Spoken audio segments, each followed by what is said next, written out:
Stepping away from a conversation, you feel utterly depleted, as though someone has actively siphoned your vital energy. It isn't just ordinary tiredness. It's a profound emptiness, a sense of being drained down to the very last drop. Have you ever experienced this? Perhaps you have, and the unsettling truth is you've likely crossed paths with a type of individual we rarely discuss openly, yet who inflicts quiet, devastating damage on our lives. No, we're not talking about figures from horror stories. We're confronting something far more real and insidious: emotional vampires. These are people who, often without our full awareness, feed on our positivity, our tranquility, our happiness, leaving behind only stress and confusion. They might present as charming, incredibly persuasive, or even appear as perpetual victims, and that's precisely where the true danger lies.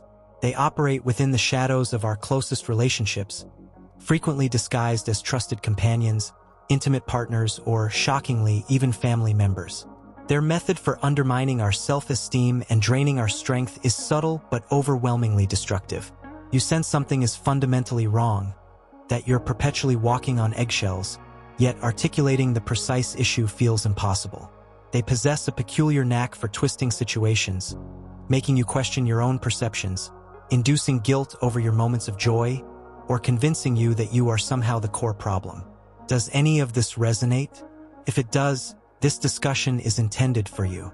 The hopeful news is that once you grasp their patterns and tactics, you can learn effective strategies to protect yourself, reclaim your energy, and fortify your emotional world. However, to achieve this, you must first understand how they function and, critically, identify the warning signs that most people overlook, signs that might be plainly visible day after day.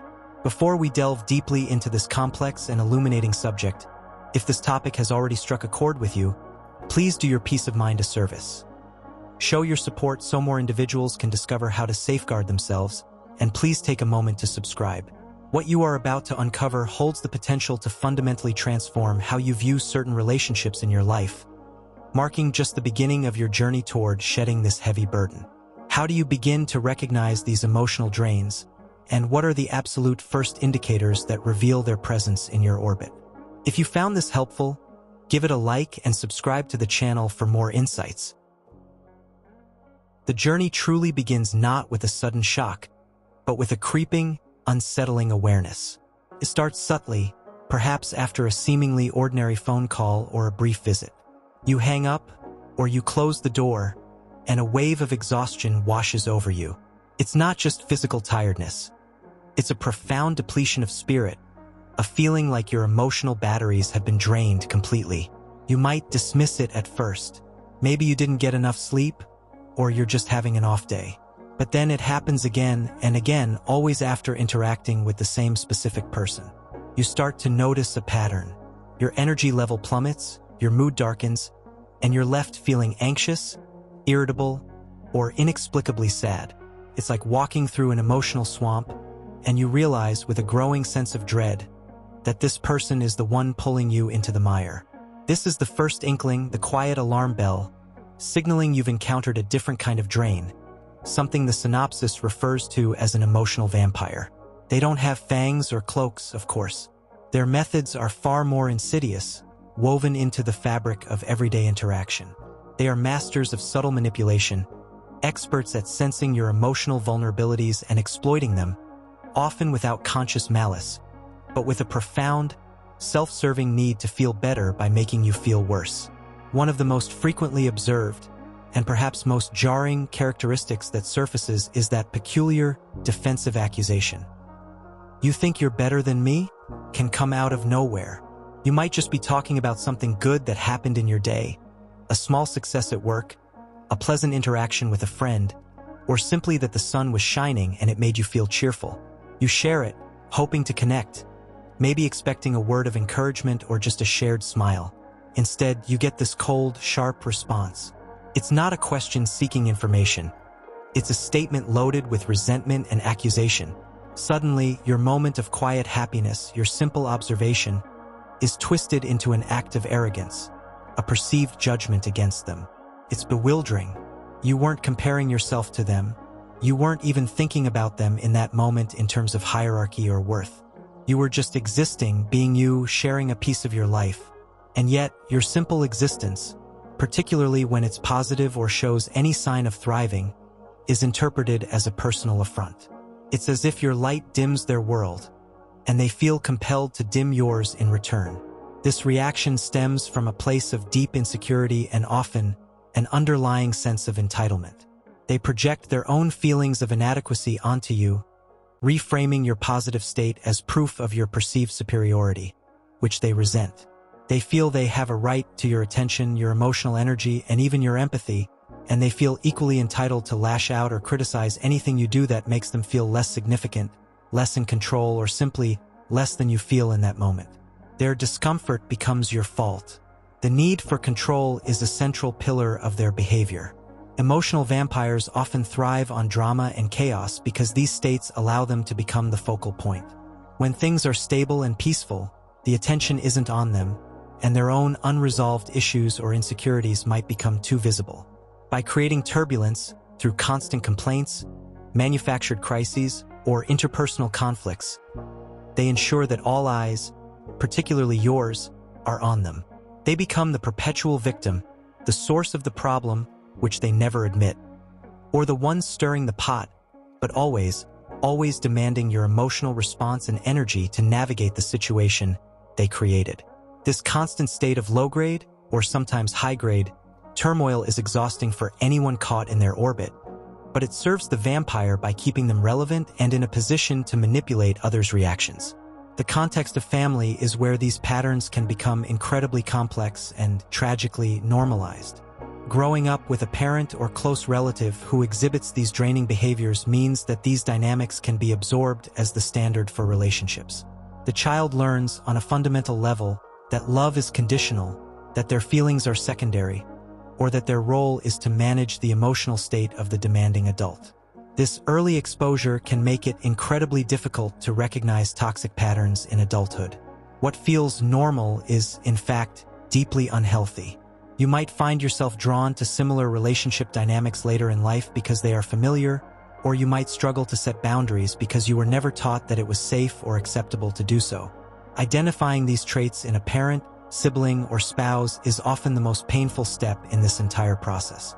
It requires confronting the reality that someone you have deep ties with, someone you might even love dearly, is consistently undermining your well-being. They employ a variety of tactics to keep you hooked. Sometimes it's overt criticism disguised as concern. Are you sure you should wear that? It doesn't really flatter you. Or it's backhanded compliments. Wow, you actually finished that project.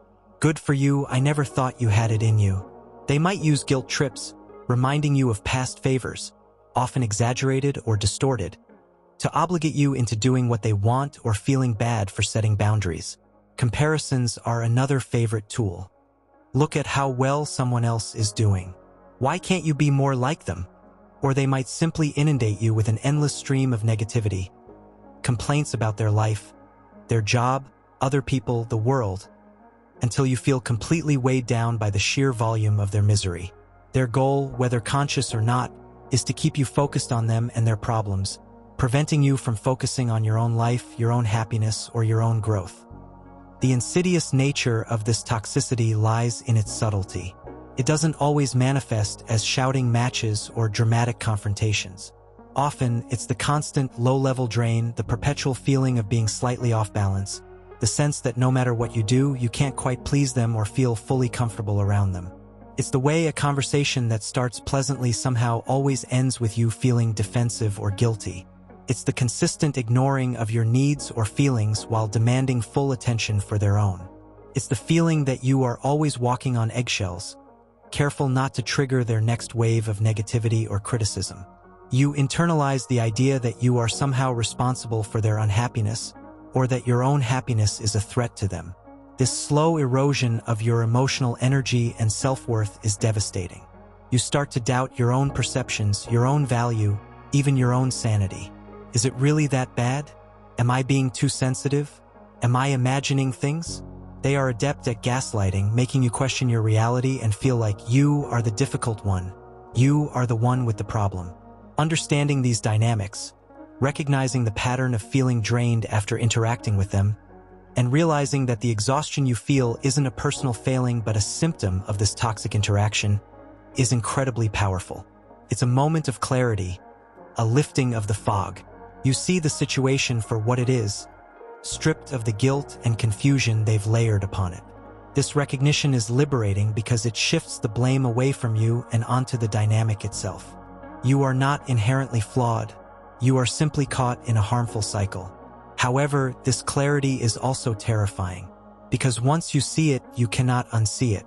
You can no longer pretend that everything is okay, that the relationship is merely challenging, or that you just need to try harder.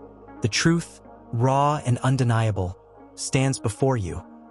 This relationship, this person, is harming you. This realization forces you to confront the full weight of what these relationships cost you: your energy, your joy, your confidence, your peace of mind. It brings into sharp focus the monumental difficulty of disentangling yourself from someone who is so deeply woven into your life, and who actively resists your attempts to create distance or establish healthier patterns. You understand, perhaps for the first time, that this isn't just about dealing with a difficult personality. It's about protecting your fundamental emotional well-being from someone who seems determined to deplete it. The path forward, once you see the truth, is daunting. How do you navigate the inevitable backlash?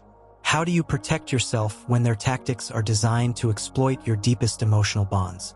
How do you even begin to reclaim the energy and self-worth that has been systematically drained away over months, years, or even decades? The realization that you must do something, that staying where you are is no longer an option for your survival, looms large. But the question of how to break free from this seemingly unbreakable emotional trap remains. Now you've started to see who these emotional vampires really are, peeling back the charming facade or the perpetual victimhood to reveal the draining core. The next, and often most devastating, phase is confronting the sheer weight of their impact and the incredible tenacity with which they cling.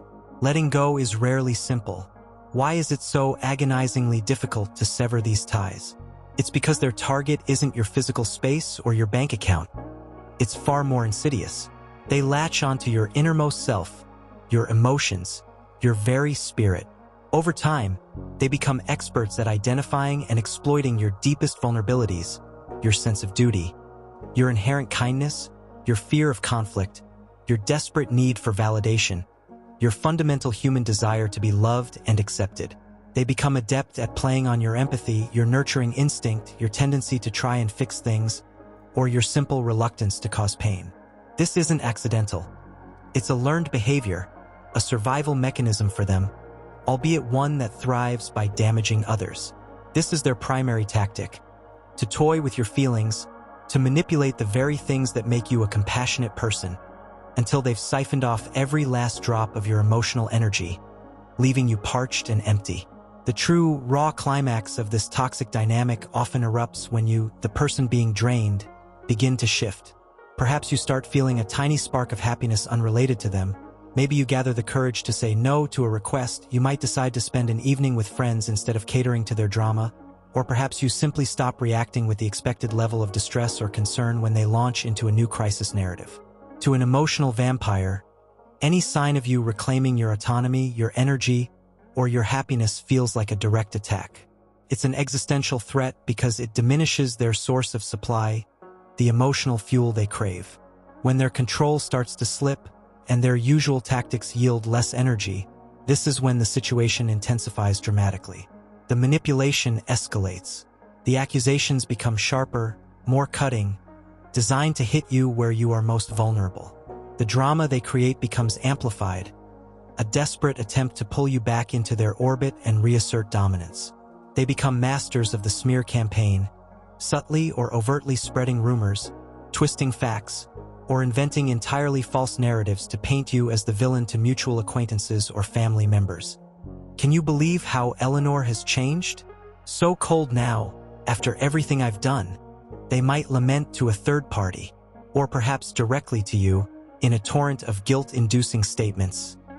After all the sacrifices I made for you, this is how you repay me? By abandoning me when I need you most. Or the classic, chilling tactic designed to isolate you. You've become so cruel, so selfish. No one else will ever understand you or put up with you the way I do. You're pushing everyone away. It's a relentless barrage, an emotional free-for-all designed with a singular laser focus, to make you feel guilty, to make you doubt yourself, to make you believe you are the problem, and ultimately to drag you back into their web so they can continue feeding. It's a deliberate strategy to dismantle your nascent independence and regain control. The truly painful, gut-wrenching twist in this journey is the dawning, horrifying realization of just how deeply you've been affected. It hits you like a physical blow. You start to recognize that you've unconsciously absorbed some of their negative patterns, their critical voice, or their distorted view of reality. Your self-confidence, once perhaps shaky but present, has been systematically eroded to the point where you question your own judgment, your own feelings, even your own sanity. You find yourself replaying conversations, desperately trying to figure out what you did wrong, caught in the insidious trap they've set, making you believe that if only you were different, better, more understanding, less sensitive, their behavior would change. You might catch yourself apologizing for things that aren't your fault, walking on eggshells constantly, preemptively trying to manage their moods to avoid the inevitable blow-up. This is the lowest point, the emotional nadir, the state of complete saturation one person described so vividly, when the toxicity has permeated your being so thoroughly that you feel like you can barely breathe, like there is no space left inside you for joy or peace. You are filled to the brim with their negativity, their anxieties, their demands, and there is no room for yourself. But it is precisely in this state of utter exhaustion, at this breaking point, that a flicker of something vital often ignites. It's the painful, difficult, but ultimately life-saving awakening. It's the moment the sheer, crushing weight of the situation becomes undeniable, too heavy to carry any longer. It's the gut-level realization that this relationship, this dynamic, is not merely difficult or occasionally trying. It is actively, relentlessly, and perhaps even intentionally, slowly killing your spirit, your sense of self, your capacity for happiness. It's the understanding that there is no amount of love, patience, understanding, or sacrifice you can offer that will change the fundamental nature of this interaction or the person perpetrating it. They are not seeking connection or mutual support. They are seeking sustenance at your expense. And in that moment of profound exhaustion and clarity, you see that there is no viable path forward that involves maintaining the status quo. There is no fixing this from within the dynamic. The only way to survive, let alone thrive, is to find a way, however difficult, however terrifying, to begin cutting this toxic cord, to find your way out of their gravitational pull. This realization is not a gentle dawning. It's often a violent rupture, an internal earthquake that shakes the foundations of your reality, especially if the emotional vampire is someone deeply embedded in your life. A parent, a sibling, a long-term partner. The thought of confronting this truth, of potentially creating distance or even separation, feels monumental, fraught with guilt, fear, and the anticipation of even more drama. Instinctively, that they will not let you go easily. They will fight to keep their energy source. This awareness transforms your internal landscape into a battlefield. On one side is the deep-seated programming of obligation, guilt, and the desperate hope that things might somehow get better if you just tried harder. On the other is the burning, undeniable need for self-preservation, for air, for the right to exist without being constantly drained. It's a fierce internal conflict, mirrored by the external struggle you anticipate or are already experiencing as they sense your shift. This is the intense, emotional peak of the journey. You are at the edge of the precipice, having fully absorbed the damage and recognized the impossibility of the current situation. You see the trap clearly now, feel its constraints acutely, and the desire for freedom is overwhelming. Yet the path seems blocked by immense obstacles, both external pressure from the emotional vampire and internal resistance born of years of manipulation. The urgent, central question hangs in the air, heavy with fear and hope. How, after being entangled so deeply, saturated with their negativity, and weakened by their tactics, can you possibly break free from this emotional prison that feels so fundamentally unyielding? The path to freedom from constant emotional drainage is not a sprint, but a steady, deliberate journey built on courage and self-respect. The difficult truth, acknowledged in the depths of exhaustion you might have felt, is that merely recognizing the source of depletion isn't enough. Action is required. The resolution, the turning point, pivots fundamentally on establishing and maintaining boundaries.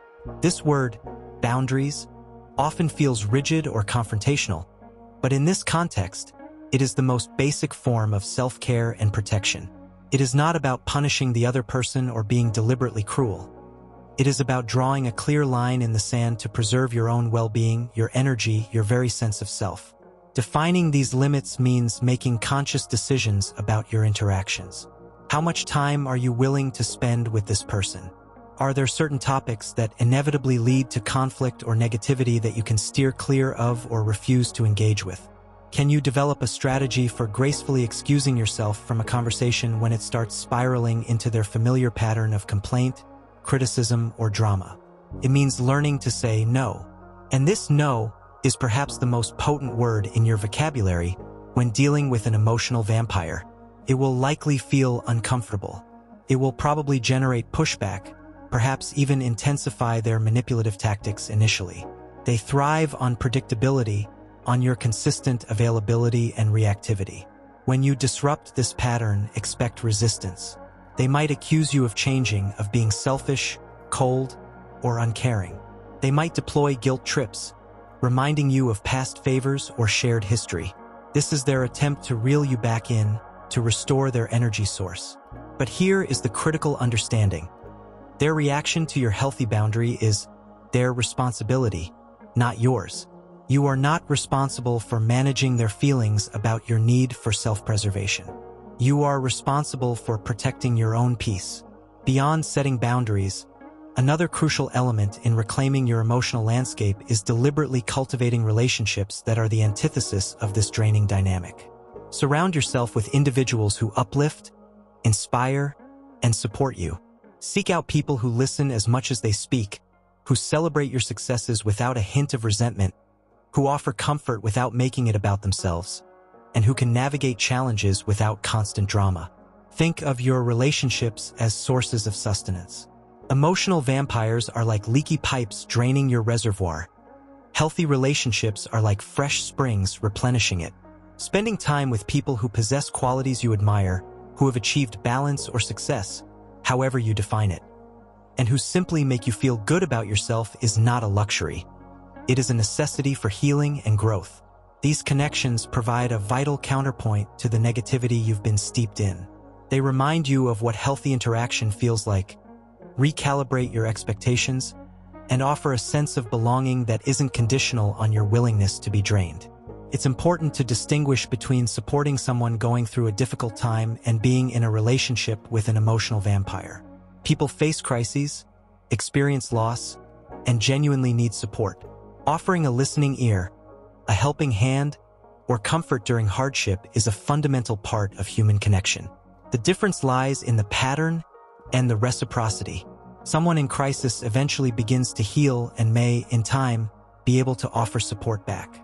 An emotional vampire, however, operates in a perpetual state of need, drama, or negativity, rarely offering genuine support in return and resisting any attempts you make to help them help themselves.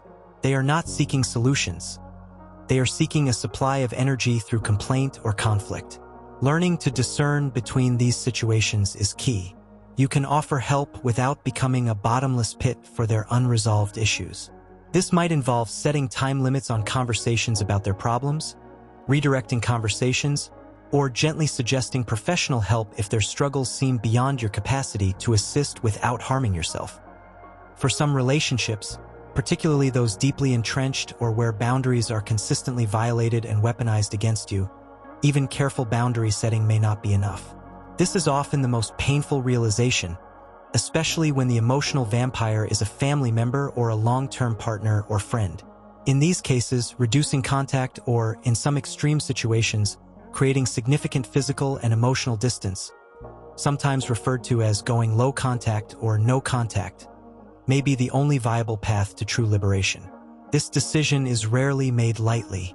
It is often accompanied by profound sadness, guilt, and a sense of loss, even if the relationship was harmful. There can be immense pressure from within and from others to maintain the connection, regardless of the cost to your well-being. The pain of cutting the cord, even a toxic one, is real and deserves to be acknowledged. But it is crucial to frame this not as a failure on your part, but as an act of ultimate strength and self-preservation. You are not giving up on them, you are choosing not to give up on yourself. You are prioritizing your mental, emotional, and physical health, which have been compromised by the constant drain. This is not an easy step, and it may require professional support, like therapy, to navigate the complex emotions and practicalities involved. Once distance is established, the real work of healing begins. Imagine shedding a heavy cloak you've worn for years. The initial feeling might be cold or exposed before you appreciate the lightness. Rebuilding your self-confidence is paramount. Emotional vampires excel at making you doubt yourself, eroding your self-worth with subtle criticisms and manipulations. You might need to actively challenge the negative narratives you've internalized. Affirming your strengths, celebrating small victories, and reminding yourself of your inherent value, independent of their opinion, are vital practices.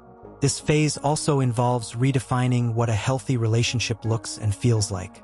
Your normal might have been skewed by the constant drama and negativity. Learning to recognize mutual respect, genuine support, clear communication, and the absence of manipulation takes time and practice. Trusting your own intuition, which may have been suppressed or confused by gaslighting tactics, is another critical step. That gut feeling that something is wrong, that nagging sense of discomfort, learn to listen to it. It is your inner compass guiding you towards safety and well-being. This journey of recovery is not linear. There will be days where the old patterns or doubts creep in. But with each passing week and month away from the constant drain, you will notice shifts. You'll find you have more energy. The constant feeling of anxiety or dread surrounding interactions with that person will dissipate. You'll start rediscovering hobbies, passions, or simply the joy of quiet solitude without feeling guilty or obligated. Your creativity might return, your sleep might improve, and your physical health might even benefit from the reduction in stress. You begin to feel like you again, the person who existed before the relationship became all-consuming, or perhaps a stronger, wiser version forged in the challenge. You reclaim your emotional space, your mental clarity, and your fundamental right to live a life that nourishes, rather than depletes your spirit. The ultimate lesson woven through these experiences is a profound one. Your emotional energy is not an infinite resource. It is a precious treasure, a vital component of your health and happiness. Allowing someone to constantly siphon that energy without reciprocity or regard for your well-being is unsustainable and detrimental. Learning to identify those who drain you, setting clear and protective boundaries, cultivating relationships that replenish you, and having the courage to create distance when necessary are not acts of selfishness. They are foundational pillars of a healthy, fulfilling life. Protecting your energy is not just about survival. It's about thriving. It's about building a life filled with genuine connection, peace, and joy, free from the shadows of emotional depletion.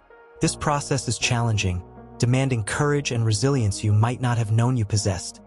But the rewards, reclaiming your peace, your energy, and your authentic self are immeasurable. What price are you willing to pay for your peace of mind? Is your emotional freedom worth the fight? If this conversation resonated with you, if it shone a light on dynamics you've experienced and offered a path forward, please show your support. Leaving a like on this content helps ensure that this vital message reaches more people who desperately need these tools to protect themselves and begin their own journey to liberation. And if you're ready to continue exploring topics that empower you to understand yourself and build healthier relationships, don't forget to subscribe to the channel. Your journey to emotional freedom is just beginning, and there's so much more to discover about living fully and protecting your precious energy.